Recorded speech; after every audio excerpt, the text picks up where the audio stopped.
Hello, and welcome to another episode of DubaiPodcast. 9th episode already. Today I have with me Jose and Marin. How are you guys? I'm fine, Pablo. Thank you very much. I'm really excited to learn new things. I think that today we are going to learn a couple of things that is going to be interesting. Yes, absolutely. Yeah. How are you, Marin? I'm good. What about you, Pablo? The confinement is going good, but let's leave that topic out of this podcast. Yeah. I think no one wants to talk about this fucking coronavirus anymore. Anyway, today we have with us Nija. Thank you, first of all, thank you so much for coming. Of course, anytime. Thank you for having me, you guys. You guys are awesome and funny and cool. Yeah, thank you. We got that a lot. We have a lot of comments.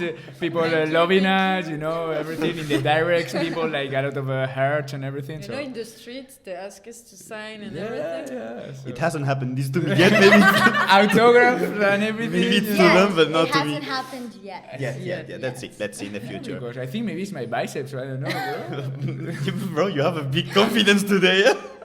Okay, let's start like we usually do with all of our guests, trying to know a little bit more who you are, Okay. Where do you come from, why are you in Dubai, how long have you been here in Dubai, and most importantly, what are you doing here in Dubai?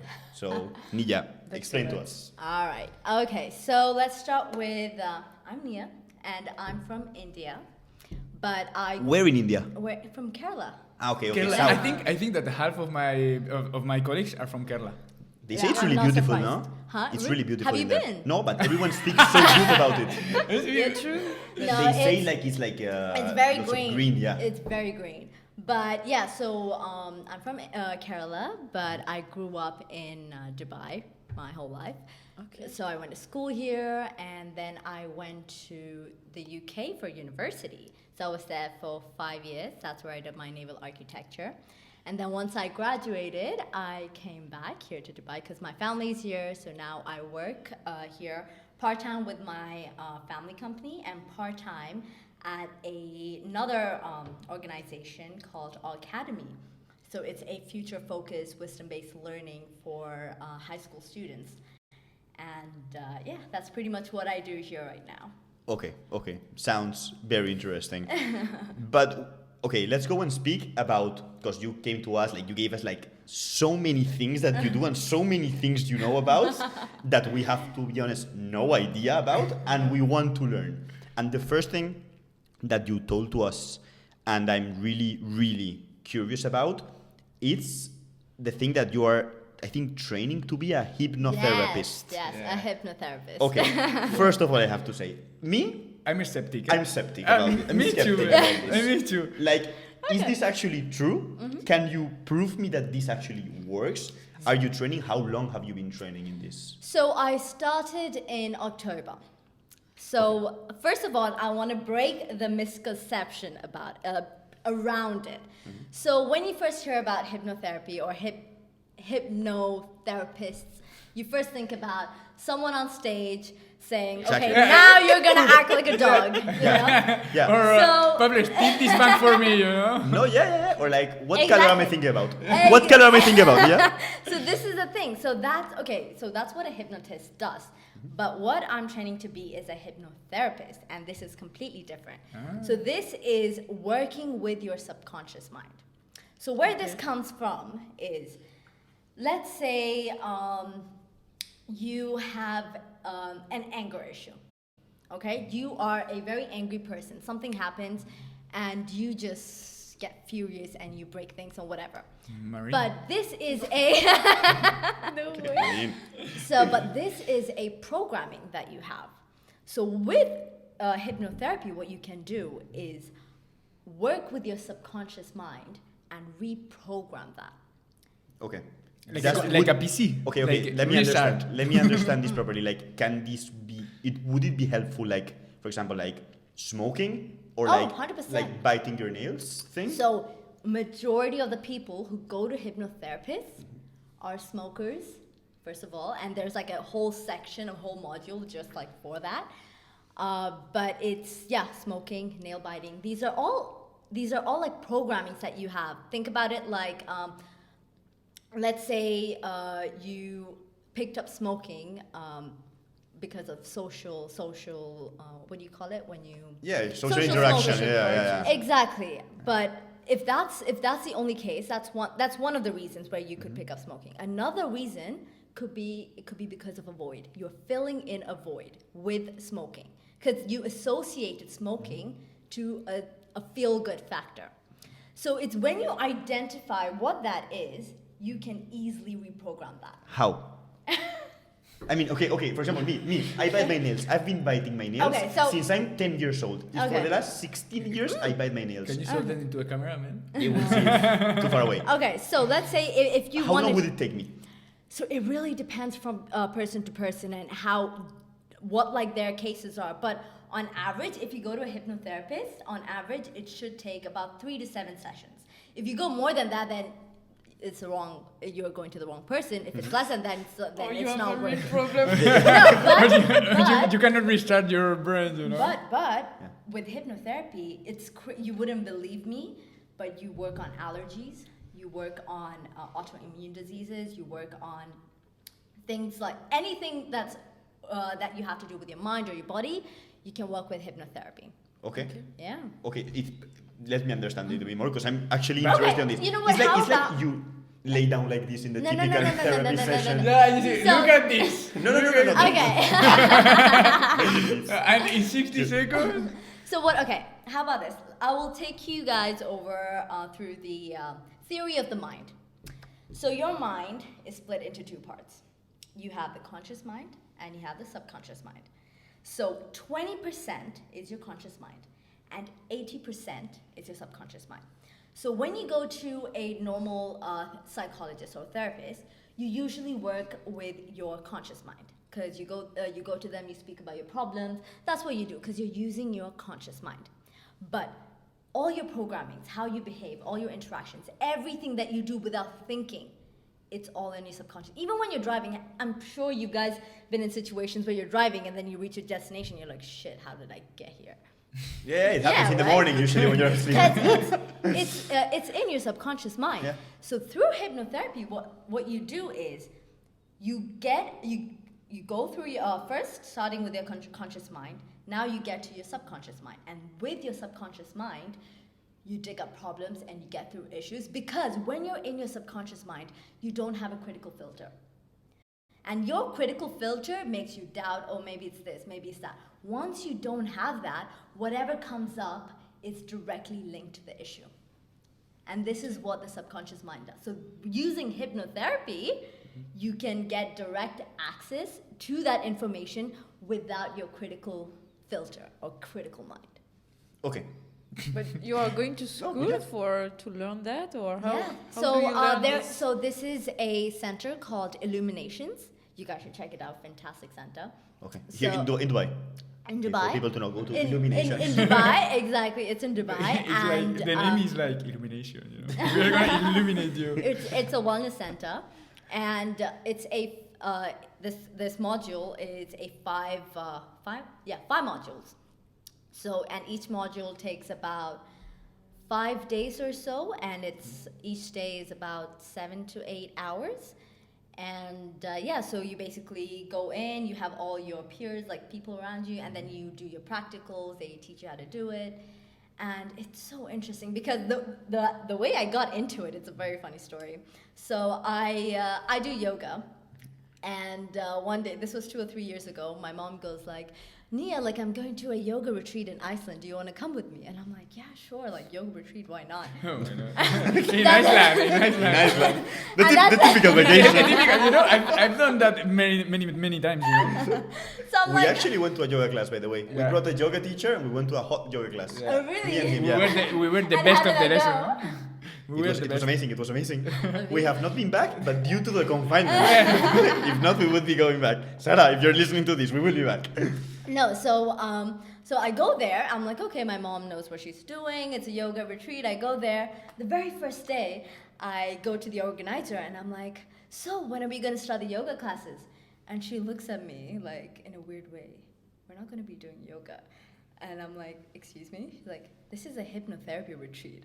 and I'm like, and this is the first time I've ever heard of hypnotherapy. And I'm like, hypnotherapy? They're going to hypnotize me? They can never hypnotize me. I'm like, no, that's the way I'm thinking, like, nobody can hypnotize me. Yeah, like, this is bullshit. Like, what is this?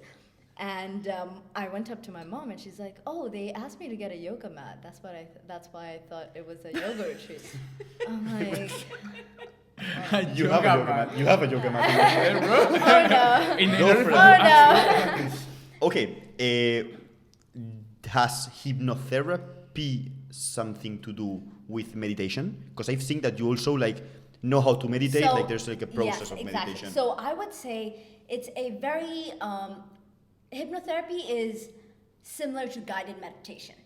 But with guided meditation, it's just you and you listen to someone guiding you through the meditation and that's it. But with the hypnotherapy, it's a lot more interactive. So you have a hypnotherapist with you and they have to ask you questions and direct you and they need to find the solution so that you can make sense of it. But if it's like a very deeper issue, you can't really do that by yourself. So this is a difference between meditation and hypnotherapy. Okay. Have you treated someone already? No, I can't do that yet because I don't have the certification. You're not allowed. So I just finished my level 5, but I couldn't. Is there like a international certification like? It's accredited. Yeah. Yeah, it's accredited. Okay. It's Yeah. They've got the Yeah, bro, you accreditation. knew. I'm shocked. But you guys should check it out for sure. But yeah, so I haven't finished my practicals for level 5, and I can't start treating people. Unless I have the certification, or unless I've done the practicals. So, and I can't do them now because of the confinement. So that's why they stopped. So I have to wait until everything's back to normal. Yeah. Okay. So I mean, if you are in Dubai and you're a smoker or you bite your nails or something, check that if this is it. Go to Ninja. You will have all the information of course, in the description, everything. And I'm telling you, I have a problem. I bite my nails. 100%. I would love to take this away from me. I know. Can I be your first patient? 100% for Let's sure. go. Because one of the men in my class, he came to study hypnotherapy because he went to one of his friends for smoking. He had a smoking problem and he wanted to stop, and he stopped smoking. And he wanted to learn more about this. He was like, how did I do that? So he started doing the course with me. So nice. Yeah. Okay, I allow you to treat me even if you Amazing. don't have the certification. Eh? Okay. If you think you can treat me right now, let's go for it. I'll take your word on it. Okay. Okay, let's move on, because apart from doing that, you also do many other things. Okay. I want to question her about your studies, because we have here, well, you know, before the interview or the chat we discuss about the guest, and here was different opinions about what a naval architect do, you know. It's like, for me it's like, I'm not gonna lie to you, I put in Google naval architect, you know, and the first thing I saw was an image of a boat, you know? Yes. A battleship, a battleship. Let's make this clear, because yes, we were talking about hypnotherapy, and now we moved on to naval architecture. That's why we said at the beginning, like, you do like so many things, and way more that we will talk later. Okay. But yeah, talk about like what's naval architecture. So, it's like... That was, and I said, okay, it's related with boats. We have a bet in here. But Pablo said, man, what are you talking about? It's building a pier. It's like building the installations for the boats, you know, like the pier, exactly. like I don't know. Because that's what architecture is about, the buildings. The boats is like... No, but for me the boat is the building. And the boat side of it. So think about it. Okay, so naval architecture is essentially, in a nutshell, I would say, engineering for ships and boats. So just like you have a civil engineer, an aerospace engineer, like civil buildings on land, and you have airplanes on air, this is boats on water. So it's essentially the same thing. So where we deal with designing the boat, all the engineering, all the engines and everything. Let me make a full stop. Then the name, it's wrong. It should be naval engineering, not naval architecture. They're naming it wrongly. So see, this is a difference. Like here, like for buildings, let's say, you have a civil engineer, and then you have an architect. It's architects, no? You have architects, but architects are to do with like the structure and all of this, right? But for a naval architecture, you have to take everything into consideration, in the sense that you will be going to a destination for, let's say, 6 months or whatever. You need to make sure you have the right engine on it, you have the right amount of fuel on it, like in terms of the resistance, the interaction with the fluid. But you don't do, like, you don't design the engines. That's another one. You only need to take care about putting enough space for the engines. But there is another guy that the mechanical engineering, in fact. So yeah, you work with a mechanical engineer, but when you're designing the boat, let's say I want to go from here to, let's say, Japan, for example, and to sustain the people, or to make sure my boat will actually get there, I need a certain amount of fuel, right? Yeah. And which is very expensive. By the way. Really now? Actually, this comes to my next question. I think it's one of the most important questions I want to know the answer to. Why are boats so expensive? I mean, because the most expensive car is very expensive, but the most expensive boat is like 500 million. Are you talking about the sailing boats? Or? Yeah, like yachts. I don't know how to pronounce it. Yeah. The yachts. Why? I don't know. I guess it's. I don't know. I think they're overpriced. I know that like you guys like where you guys are from, it's like crazy. You guys are crazy about sailing and everyththing, right? Yeah, if you live in the coast, yes, but like it's so expensive. I prefer not being crazy about it. It's too expensive. It's too expensive. Too expensive. Okay. But for example, we have a friend that has a little yacht, or yacht, I don't know, a boat, and and the thing is like each time he goes for a sail, it's like 300 euros, like one day, you know, or no, 300 euros. How was it? No. With the deposit. No, bro. I wouldn't know. But it's very expensive. It's not that price, but it's very expensive. You know, like you have any idea? You have To be honest, I don't, because like the work that I do, I don't really deal with the technical side of things. I'm just working with the business development side of things.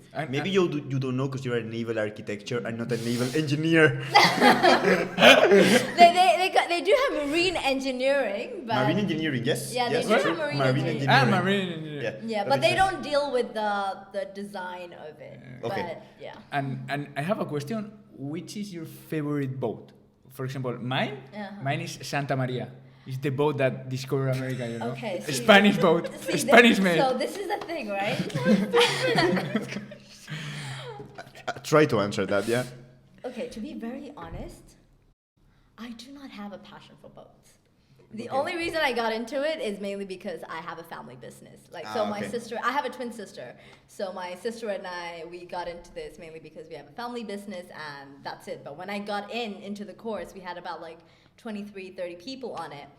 And everyone there, they were like passionate about sailing. And it was just me, my sister, and another friend of ours. We were like, no, we just have a family business. So nice. I'm sure it's a very nice family business. I wish I had a family business like this.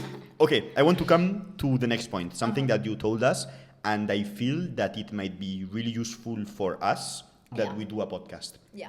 So you literally told us word by word.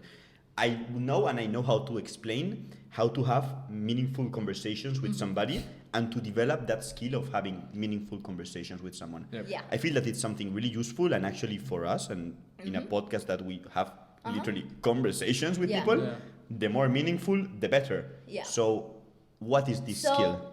So like I never really thought about it like until very recently. It's mainly, it all started when I was at university. I would always find myself in situations where I would be at the bus stop or like at the supermarket, and I would just start having conversations with people. And we would end up in deep conversations, like whether it's a security guard or whatever, and I would always take away something from them, like whether it's their life experiences or whatever it is. And it got so frustrating to a point, like, because I would go home, or like 2 days later, I'd be like, shit, like, what did he say? Like, I would forget about it.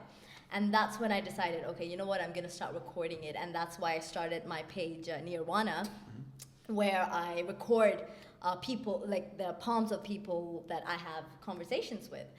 And I saw the page, and it was only hands, and I said it's sort of like an artistic page, no? Yeah. Okay. So if you read the comments, and the captions, these are stories that people have shared with me, And these are people like women at the salons or like at bus stops or random people or like that I've just bumped into. And so when I was thinking about it, I was like, how do I do this so unconsciously? And I think it comes down to listening. So when you are like the only way you can hold a conversation, in my opinion, is if you are interested in what the other person is saying. Obviously.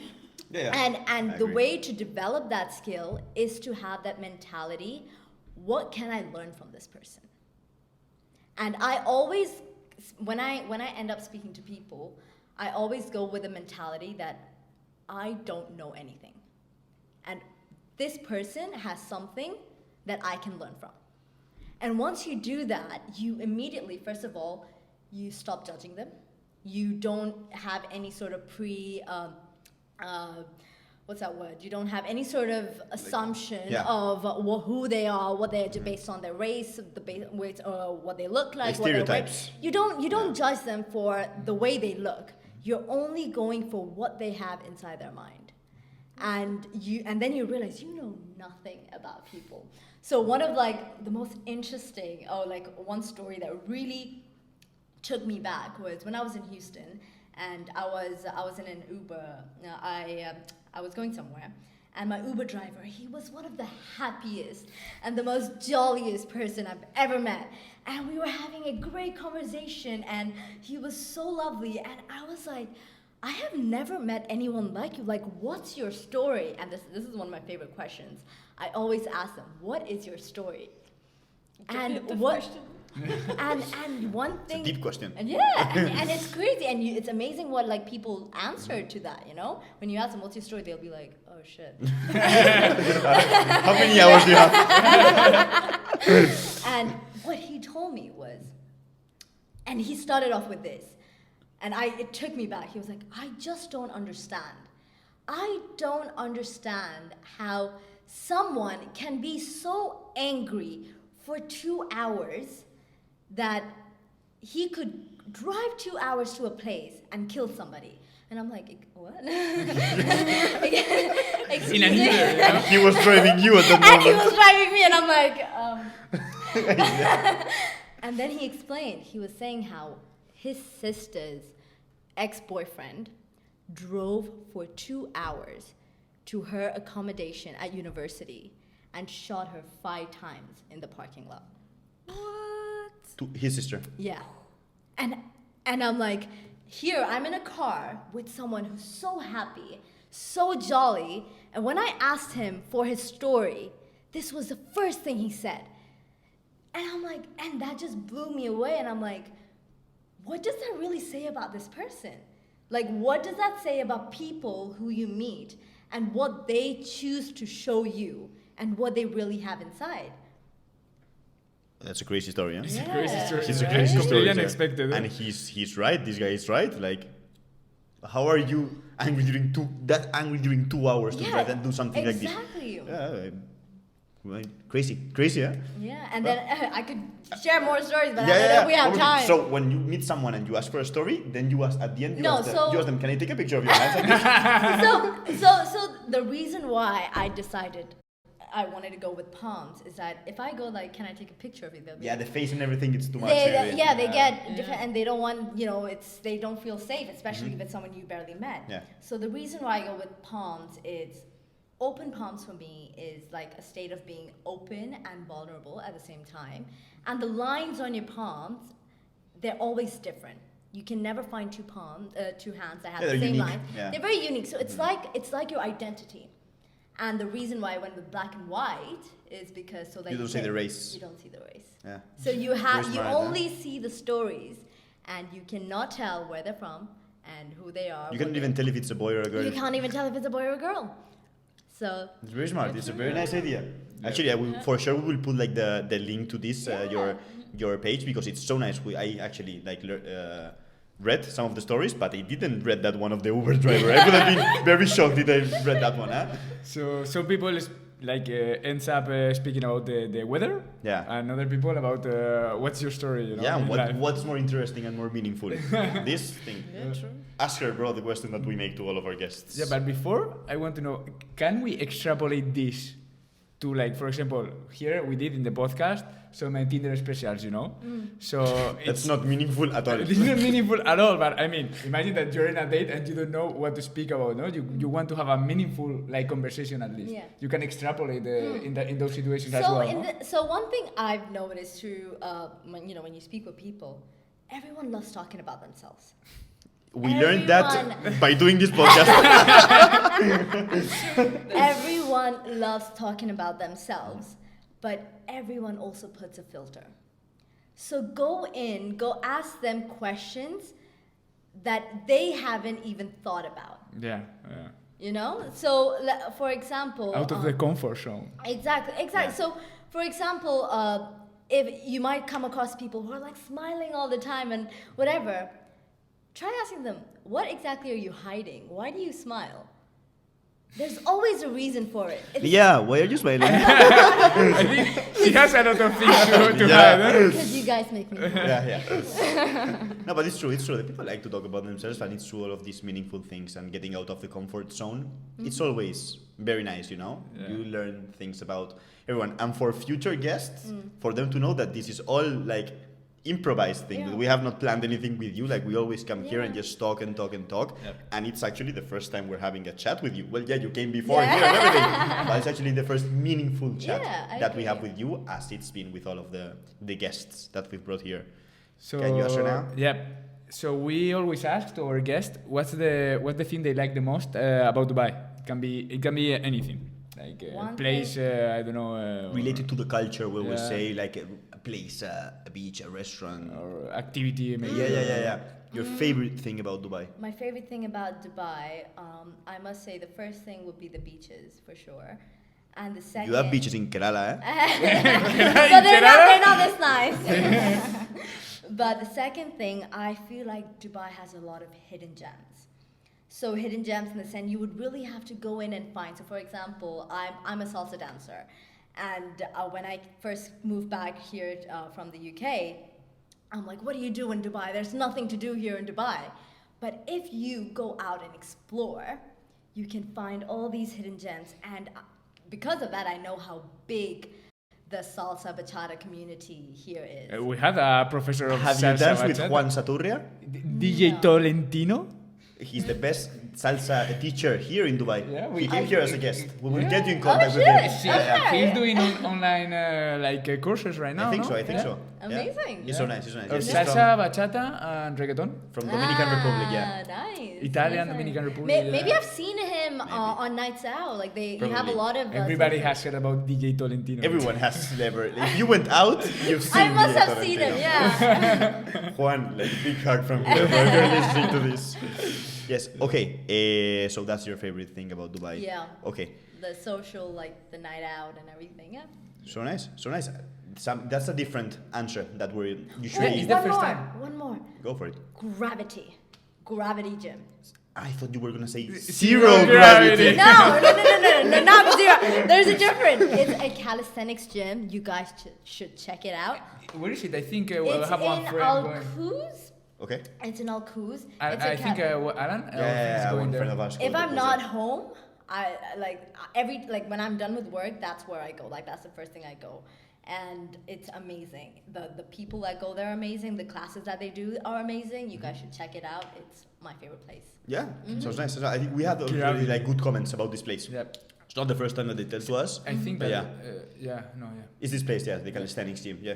Thank you so much. You're Thank you so much, Nija, for sharing everything with us. Yeah. I want to remind one more thing that we have to tell people that we have a challenge going on. Yeah, Right, yeah, For okay. Semi, okay? Tell me about it. Okay, we have a challenge that if we reach 1,000 followers in Instagram by the end of June. So we have a little bit more than a month right now. Yeah. Jose bleaches his hair completely white, which is the important thing because it's what people are gonna see. I'm also part of the challenge. I will get tattooed the camel, but no one's gonna see that. But everyone's gonna see. Pablo wants to record me entering in my office. Well, if we come back to office anytime soon, but coming into the office with all the people seeing me, you know, like. Oh man. my God. So yeah, just wanted to make this comment in here because we have the challenge going on. So yeah, go and follow and everything, please, because you guys are insane. Everyone. And how's that going? it's not going really great. but I'm happy because it's like double happiness, you know. I will be very happy if we reach the number, but I will also be very happy if I don't get a tattoo. So it's like win-win situation. Wait, I'm a bit confused. So if you don't reach 1,000, Nothing happens. Nothing happens. Nothing happens. Okay. So But if you do, okay, gotcha. Exactly. Gotcha. It's like a bet, you know. Like if we reach, then we will do things. If we don't reach, I'm not gonna So do anything. It's a win-win situation. It's a win-win situation, exactly. Yeah. So we're gonna finish the episode. Nidia, thank you so much. Do you want to share the thing of the puns? Yes. What's So- the thing of the puns? It was clear explained. People usually say I have a fetish for puns, but that's not the case. It's called Nirvana, Niyarvana. It will be written Yes. in the description. No worries. Yeah. Yeah, or you can check out my Instagram page. It's Niaroy XOXO. It will also be written. Anyway, Nidia, thank you so much for the episode. Anytime, guys. Thank you so much for having me. You guys are so lively and You too, eh? You so too, eh? much fun. Anyway, thank you and see you in the next episode. Bye bye, guys. Bye. Bye bye.